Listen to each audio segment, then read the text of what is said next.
Falando sobre ética e a ética cristã, a palavra ética vem de ethos, o grego, e significa modo de ser. Então é uma disciplina fundamental, porque já que ela ensina o modo de ser, e falamos de ética cristã, então estamos nos referindo ao modo de ser de Cristo. Precisamos conhecer o modo de ser de Cristo para imitarmos, para sermos imitadores de Cristo. E a ética cristã envolve isto. É disso que trata a ética cristã. Tem muitos pregadores, muitos pastores, principalmente no meio pentecostal, do qual eu faço parte, tem um pouco de resistência com relação à ética. Parece que eles entendem que a ética engessa, que a ética limita o poder do Espírito Santo, limita a manifestação ou mover do Espírito Santo durante um culto ou durante uma pregação. Então é uma visão equivocada, uma visão um pouco estreita, porque não há como a ética limitar o poder de quem é ético. Porque o Espírito Santo é extremamente ético. Cristo foi extremamente ético. A palavra de Deus é ética. Então nós precisamos aprender a respeito desse tema. E em muitos cursos teológicos existe essa disciplina, ética cristã, que é de fundamental importância. Desse modo, nós vamos entender que essa disciplina vai abordar uma variedade de temas, então, relacionados à moralidade, à conduta do crente, à tomada de decisões sempre éticas e à luz da palavra de Deus. É disso que trata, então, essa disciplina. E tem alguns dos principais temas que essa disciplina aborda ou inclui, alguns fundamentos éticos para nós entendermos assim, que é nós explorarmos ao máximo as bases teológicas, as bases bíblicas com relação à revelação divina nas Escrituras, com relação à vontade de Deus nas Escrituras e à autoridade das Escrituras. Então, se nós unirmos esses três elementos, a revelação divina, a vontade de Deus e a autoridade das Escrituras, nós vamos criar a nossa base teológica, donde iremos moldar, ou melhor dizendo, por onde sermos moldados. A ética cristã vai nos moldar à imagem de Cristo, ao modo de ser de Cristo. Então, dentro desses fundamentos éticos, a revelação divina na palavra, a vontade de Deus revelada na palavra e a autoridade das Escrituras. Nós precisamos entender a Bíblia como sendo uma autoridade. A Bíblia é uma autoridade e a autoridade das autoridades. E nela, então, nós vamos seguir conhecendo a questão da natureza humana. Nós vamos ver na ética cristã sobre a visão cristã da natureza humana, a visão cristã da dignidade humana. Estas visões não são dentro dos conceitos atuais, filosóficos, pós-modernos. Vai falar de uma visão daquilo que o ser humano de fato é. A visão cristã da natureza humana, a visão cristã da dignidade humana. E isso vai incluir, porque é uma visão que não se coaduna, que não simpatiza com a visão pós-moderna, porque a visão cristã da natureza humana e da dignidade humana vai falar da imagem de Deus no homem. Porque quando Deus criou o ser humano, Deus o criou à sua imagem e à sua semelhança. Então, a ética cristã vai sempre tentar recuperar a imagem de Deus no homem. Então, nunca é a imagem do próprio homem, nunca é a subjetividade do pensamento humano com respeito daquilo que o homem pensa que é. Não, é a imagem de Deus. E aquilo que, então, o homem precisa refletir Deus em sua vida. Vai falar, então, a respeito ainda da natureza humana, a natureza do ser humano, vai falar da pecaminosidade inata à nossa natureza. O pecado que está inerente à nossa natureza, uma vez que nascemos no pecado. Se nascemos no pecado, a nossa conduta, os nossos procedimentos também são deturpados. A nossa visão está deturpada. A consciência, os pensamentos, os desejos, as intenções estão deturpados. Então nós precisamos ser remoldados num modo de ser de Deus, para estarmos dentro da boa, perfeita e agradável vontade de Deus, segundo o seu beneplácito. Então, entender que o pecado, ele está inerente à nossa natureza carnal. E Deus quer mudar isto através da ética cristã. E, portanto, seguindo esta linha de pensamento, ou seja, no que a ética cristã ensina sobre a natureza do ser humano, vai nos mostrar a visão cristã da natureza humana, a visão cristã da dignidade humana. Vai nos lembrar que precisamos refletir a imagem de Deus. Para tanto, devemos antes reconhecer que o pecado é inerente à nossa natureza carnal. Consequentemente, nós vamos entender, nós vamos reconhecer a necessidade de uma redenção. Nós vamos compreender que estamos na condição de perdidos ou condenados eternamente. Se não formos transformados por Deus, se nós não nos adequarmos à ética que a sua palavra nos ensina e nos mostrou na prática através dos passos de Cristo, que é o Deus que se fez homem. Então, por isso, ética cristã, o modo de ser de Deus. Então, vamos passar pelos fundamentos éticos, para formar uma base teológica, com os 3 elementos que eu mencionei, que é a revelação divina, a vontade de Deus e a autoridade das Escrituras. Nessa base, nós vamos aprender sobre a natureza do ser humano, a visão cristã sobre a natureza do ser humano. Vamos concluir que precisamos de uma redenção, que precisamos de que Deus nos transforme e nos possibilite a redenção para a qual Cristo pagou o preço na cruz do Calvário, entregando a sua própria vida. A Bíblia diz em Gênesis 1:27 que Deus criou o homem à sua imagem, a imagem de Deus nós fomos criados, o homem e a mulher, Deus os criou desta forma. Então é isso que a ética cristã vai nos lembrar, que nós fomos criados à imagem de Deus e precisamos em Cristo ser recuperados nessa imagem. Romanos capítulo 7, versículo 18, o apóstolo Paulo confessa: porque eu sei que em mim, isto é, na minha carne, não habita bem algum, pois o querer o bem está em mim, mas não o efetuá-lo.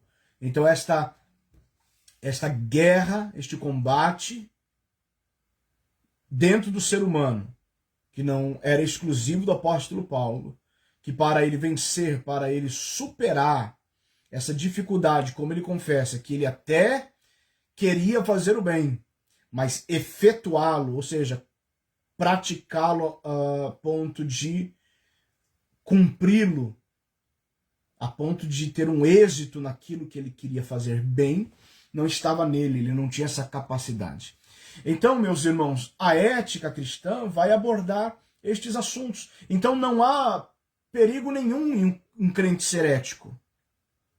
Os pastores pentecostais, os pregadores pentecostais não precisam ficar preocupados quando se fala em ética. Não sei por que essa resistência a essa questão. A ética ela vai trazer ordem, a ética vai trazer organização, a ética vai trazer clareza em se tratando da liturgia do culto, uma vez que a ética não fala só da liturgia do culto. A ética fala de uma conduta. É a vida do crente que precisa ser ética. Nossa vida é um culto racional. Culto racional não se limita a 1h30 dentro de uma igreja. Culto racional, se nós somos o templo de Deus, nós somos o culto racional. Portanto, nós temos que viver a ética cristã para que a nossa vida seja uma adoração a Deus, num todo. Então não precisa haver preocupação e nenhuma resistência com relação à ética. E nós vamos ver, então, alguns aspectos que a ética cristã abrange em nossa vida. Claro que vai, em primeiro lugar, depois de fundamentar aquela base e nos fazer lembrar de quem nós somos e o que precisamos voltar a ser, a ética cristã vai falar primeiro da ética pessoal. Antes de nós procurarmos ética em alguém, em algum sistema, em algum ambiente, nós precisamos saber se estamos vivendo esta ética, se estamos presenciando esta ética.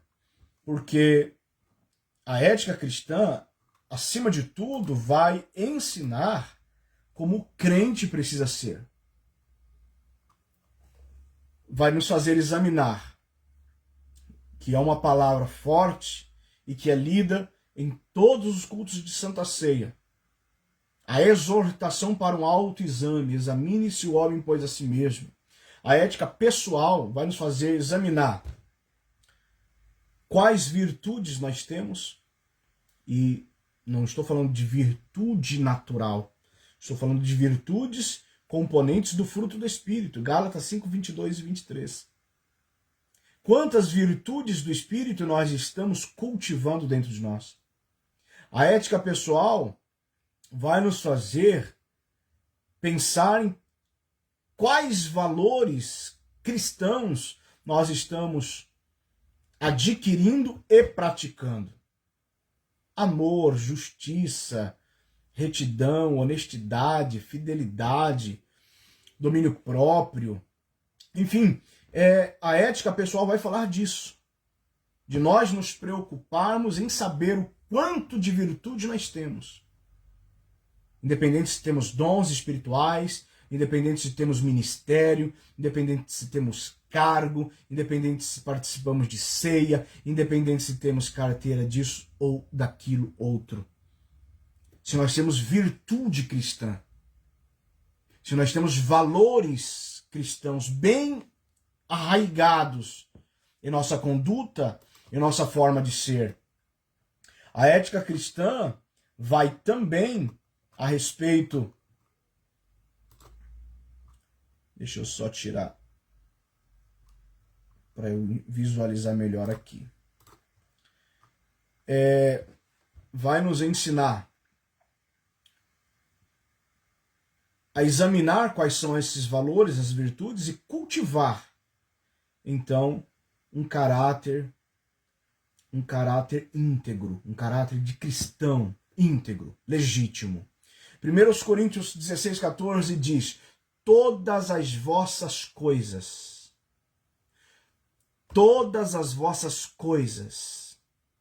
sejam feitas em amor. Veja bem, todas as vossas coisas está falando tudo que você fizer, em qualquer esfera da sua vida. Você não tem que ser ético apenas no culto. Você não tem que ser ético apenas num ambiente onde você está reunido com seus irmãos que professam a mesma fé. A ética tem que acompanhar você em tudo que você fizer, lá no seu emprego, lá no seu colégio, em qualquer lugar em que você venha se relacionar. Todas as vossas coisas sejam feitas com amor. E nós sabemos que esse amor está falando de uma virtude do Espírito e, portanto, é o amor ágape, é o amor da perfeição, é o amor do mais alto grau, o amor que perdoa os inimigos, o amor que faz a pessoa compartilhar com seu inimigo quando ele tem fome. Então tudo na vida do crente deve ser feito assim. Isto é um preceito da ética cristã. Por isso é importante nós entendermos que a ética cristã é fundamental e precisa ser ensinada, precisa que haja uma disciplina com essa visão, para que a igreja entenda que o comportamento, que a postura diante da sociedade é uma identidade. É a imagem que nós vamos passar. Porque, como vimos, vamos entender que a ética cristã vai nos moldar a imagem de Deus. Então, em primeiro lugar, a ética pessoal. Efésios capítulo 4, versículo 22 ao 24 diz: quanto à antiga maneira de viver.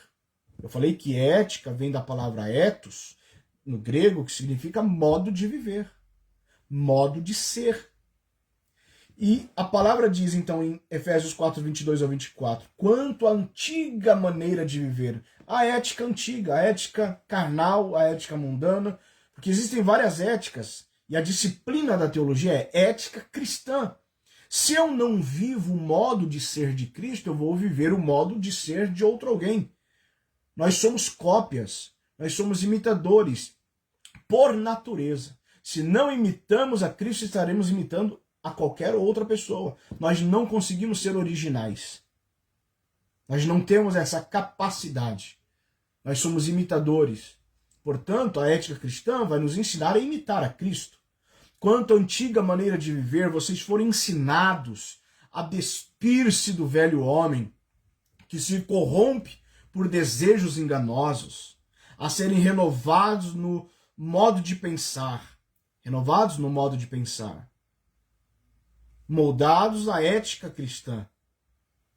E a revestir-se do novo homem, criado. O novo homem é criado para quê? Veja o que o texto diz. Para ser semelhante a Deus. A recuperação da imagem de Deus. No homem que, no pecado, desvirtuou os propósitos originais de Deus. De ser seu representante, de ser a sua imagem, a sua semelhança aqui na terra. Semelhante a Deus em justiça e em santidade. E onde está a justiça e a santidade? Do que provém a justiça e a santidade? O texto diz, Efésios 4, 24, no final, que a justiça e a santidade são provenientes da verdade. E a verdade nós sabemos que é a palavra de Deus. A verdade nós sabemos que é Cristo. E se queremos viver em santidade, se queremos viver em honestidade, nós temos que imitar a Cristo. Então, a primeira abordagem da ética cristã é pessoal, ética pessoal. Em segundo lugar, é a ética social. A ética social vai analisar as questões relacionadas, as questões éticas, obviamente, relacionadas à justiça social. Como nós nos comportamos com relação às pessoas que estão à nossa volta. Vai falar do cuidado com os necessitados. Vai falar, inclusive, de ética ambiental. Obviamente que não nesses termos que está sendo aí propagado pela mídia com relação ao meio ambiente, porque existe muita falácia, muita distorção. Vai falar de direitos humanos, sim, a palavra fala de direitos humanos, mas nós não estamos falando dos direitos humanos da ONU. Nós falamos no início que os fundamentos da ética cristã estão baseados na palavra de Deus, na revelação divina, na vontade de Deus e na autoridade das Escrituras. Isaías 1,17 diz: aprendam a fazer o bem. Nós não sabemos fazer o bem. O apóstolo Paulo disse: o bem que eu quero fazer, esse não faço. Aprendam a fazer o bem, busquem a justiça, acabem com a opressão, lutem pelos direitos do órfão, defendam a causa da viúva. Esses conselhos bíblicos são importantes porque são éticos.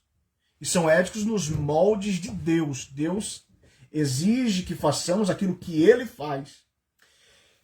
Deus exige que nós sejamos aquilo que Ele é, no sentido moral e ético, obviamente, porque não podemos ser como Deus é.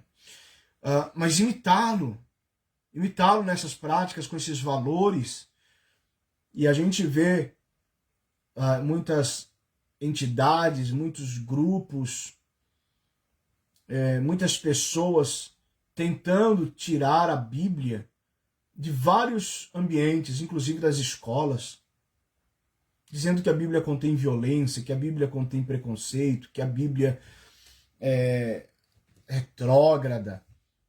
Mas olha os conselhos que a Bíblia dá e que essas pessoas rasgam essas páginas quando se trata disso.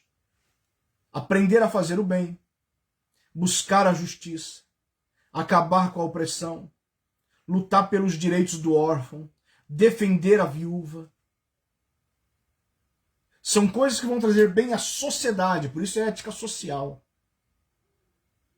Aí nós vamos ter um exemplo sobre isso no Novo Testamento, na parábola que Jesus contou a respeito do bom samaritano, em Lucas capítulo 10, versículo 25 ao 37. Então, a importância, aquela parábola nos mostra, a importância de cuidar do próximo, demonstrar misericórdia. Porque geralmente nós escolhemos a que próximo queremos fazer o bem. Geralmente nós fazemos acepção de pessoas na hora de fazer o bem. Geralmente nós escolhemos a quem fazer o bem. Isto não é ética cristã. Ética cristã é fazer o que Cristo fez. Ele fez o bem a todos, por igual. Ele morreu por todos, ele teve misericórdia de todos, ele auxiliou a todos que chegou até ele. Ele não perguntou a raça, não perguntou a cor, não perguntou o status social, não perguntou se era judeu, se era samaritano, se era galileu. Jesus não perguntou a etnia da pessoa, não perguntou que fé a pessoa possuía, ele fez o bem. Então isto é ética social, que aprendemos na disciplina chamada ética cristã. Então ética pessoal, ética social. Percebamos que não há nenhum mal em falar de ética. Portanto, as pessoas não precisam ficar preocupadas com relação a isso. Vai só fazer o bem, é imitar a Cristo na sua essência. Então, continuando. Ética pessoal, ética social. E uma palavra que hoje é falada, até porque é uma palavra moderna, mas que inclusive a ética cristã trata disso, que é a bioética. Bioética, a ética com a vida. Porque há neste assunto, nesta área da bioética, há alguns temas que são polêmicos. São alguns dilemas éticos. Por exemplo, em se tratando da área da saúde e da tecnologia, como um cristão precisa se posicionar na questão do aborto, por exemplo? Qual é a ética cristã a respeito do aborto? Isso é bioética. Ter ética com relação à vida. Qual é o posicionamento do cristão, por exemplo, com relação à eutanásia? Qual é a posição do cristão, por exemplo, com a questão da engenharia genética. Qual deve ser a nossa posição diante da tecnologia ou das tecnologias reprodutivas? Qual é a posição do crente com relação a pesquisas com células-tronco? Então, é muito estreito, é muito raso, é muito superficial. Algumas lideranças, muitas vezes, alguns ministros, terem essa ojeriza à ética, só porque muitas vezes querem pregar mais do que o tempo que foi dado, ou porque não querem se conter. A ética não se resume a isso. A ética cristã não se resume a um momento em que a pessoa está confinada em cima de um palco para falar durante 30 minutos. A ética cristã vai ensinar esse pregador pentecostal que acha que ser pentecostal não é ser ético. Parece que ética é antônimo de pentecostalismo. Ética não vai se limitar a isso. Vai ensinar esse pregador pentecostal a ter uma clareza sobre bioética. Qual é a opinião de um crente, de um cristão, com relação a esses temas polêmicos? São dilemas éticos. Aborto, eutanásia, pesquisas com células-tronco, essas tecnologias reprodutivas, a engenharia genética, que com relação, conforme a tecnologia for aumentando, a ciência for crescendo, a tendência é de que tudo isso aumente. E qual deve ser a posição de um verdadeiro cristão com relação a isto? Ética pessoal, ética social, bioética. Em quarto lugar, ética sexual. Inclusive, sobre isto, a Bíblia vai ensinar. Então, no assunto de ética sexual, a ética cristã ensina a refletir sobre a sexualidade humana à luz dos princípios cristãos. À luz bíblica, à luz evangélica. Então, a ética social vai abranger casamento,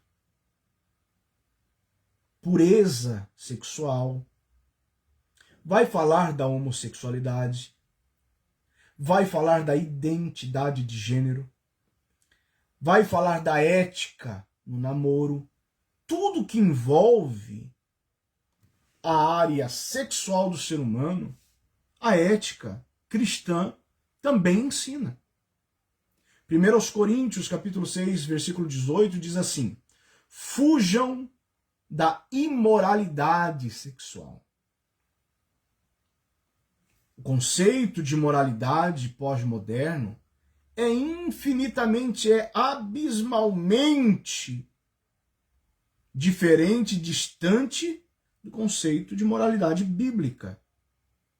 Mas o cristão precisa viver nos moldes da ética cristã e não nos moldes da ética secular. O que a Bíblia fala do que é imoralidade, então o é, independente dos conceitos filosóficos a respeito do que é ou não moralidade. É o que a Bíblia diz que é imoral. Fujam da imoralidade sexual. Todos os outros pecados, continua o texto, 1 Coríntios 6, 18. Todos os outros pecados que alguém comete fora do corpo, os comete. Mas quem peca sexualmente, peca contra o seu próprio corpo. Falando do templo de Deus e a morada do Espírito Santo. Então a nossa vida, o nosso corpo é um templo e a nossa vida, portanto, deve ser um culto, e um culto racional. Fugir da imoralidade sexual porque ela corrompe, ela profana o templo, que é de Deus. Então é isso que vai ensinar a ética cristã quando fala do assunto ética sexual. Efésios 5:3 diz: entre vocês, os cristãos, porque é uma palavra dita a uma igreja, a igreja de Éfeso. Entre vocês não deve haver nem sequer menção de imoralidade sexual. Então a santidade de Deus exige que, quando se trata de imoralidade sexual, o crente nem fale a respeito, nem converse, sabe aquelas piadas imorais? Sabe aquelas conversas com colegas de trabalho, que os homens que não temem a Deus, quando se reúnem para falar de mulher, imoralidades de todos os tipos. Um crente não participa dessas rodas. Um crente não participa dessas conversas. Um crente nem fala sobre a imoralidade sexual, senão quando está tratando do assunto pela palavra de Deus. Veja, entre vós não deve haver nem sequer menção de imoralidade sexual, nem de qualquer espécie de impureza nem de cobiça, pois estas coisas não são próprias para os santos. Nós temos, portanto, uma conduta diferenciada. A ética cristã, o ethos, o modo de ser de Cristo. Então Cristo disse que para um homem cometer um adultério, ele não precisava se deitar com outra mulher. Bastaria ele olhar para uma mulher e cobiçá-la. E no coração o adultério já estaria consumado segundo os critérios de Cristo. Isto é ética cristã. Aí o pregador está no púlpito, ele quer pregar e ele diz que não precisa de ética, e o pastor diz que não precisa de ética, e parece que ética só fica ali. É aquilo, aquela limitação, aquela visão pobre, rasteira de um assunto tão rico como é a ética cristã. Ética pessoal, ética social, bioética, ética sexual e, em quinto lugar, ética política. Ah, mas esse assunto parece que a igreja também tem uma resistência que em nada é sadia.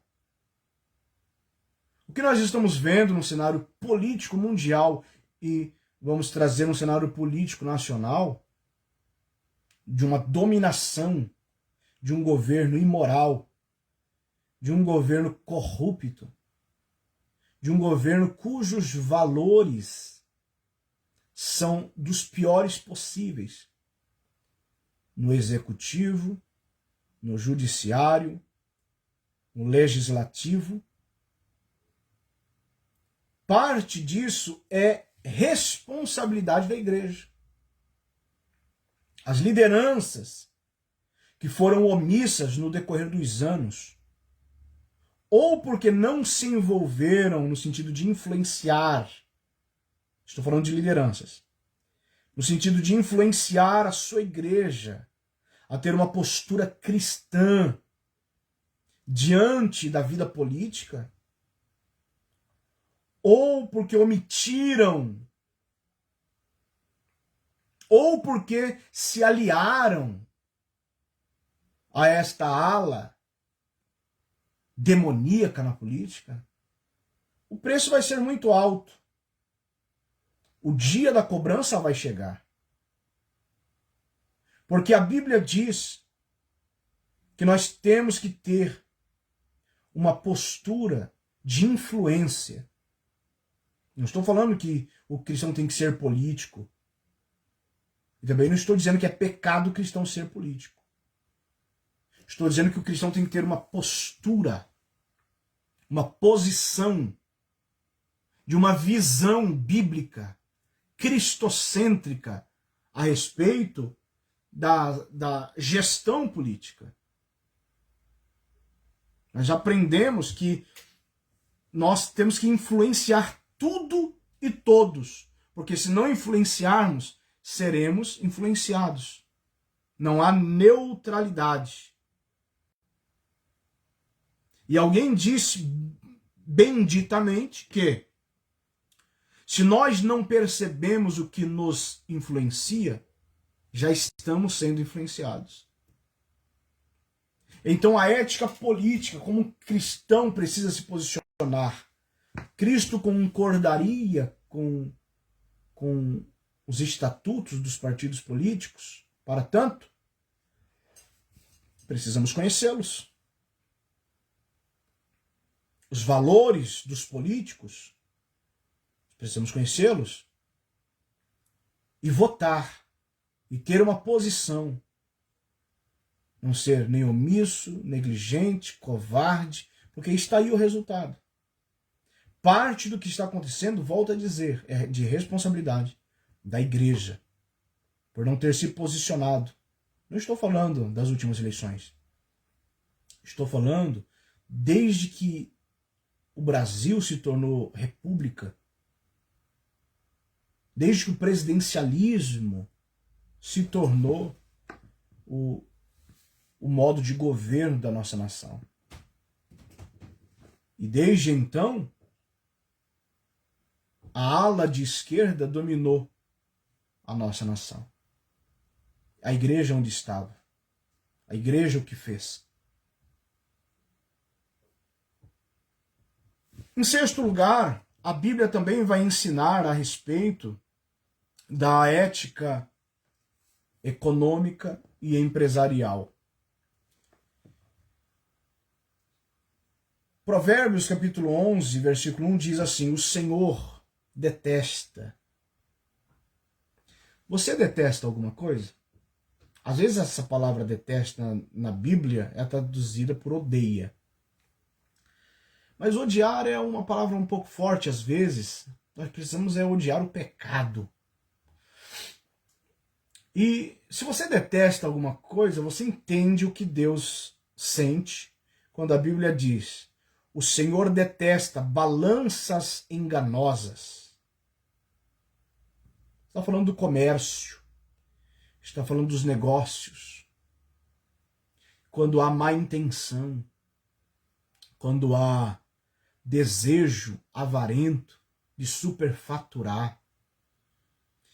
De vender um produto e entregar outro. Esconder má qualidade. Ocultar defeitos. A Bíblia diz em Lucas 12:15, então lhes disse, cuidado, fiquem de sobreaviso contra todo tipo de ganância.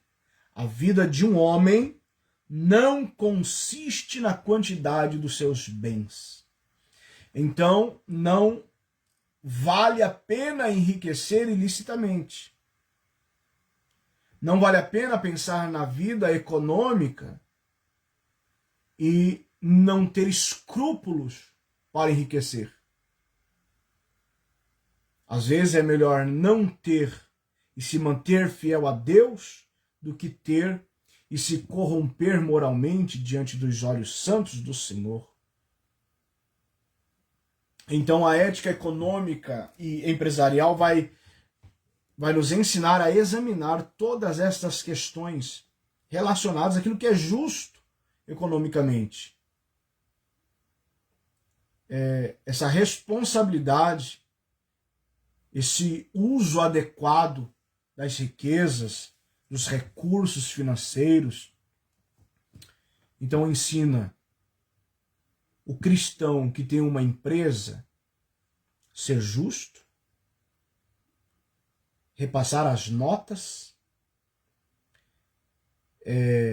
pagar os impostos, pagar os fornecedores, pagar em dia e justamente os funcionários,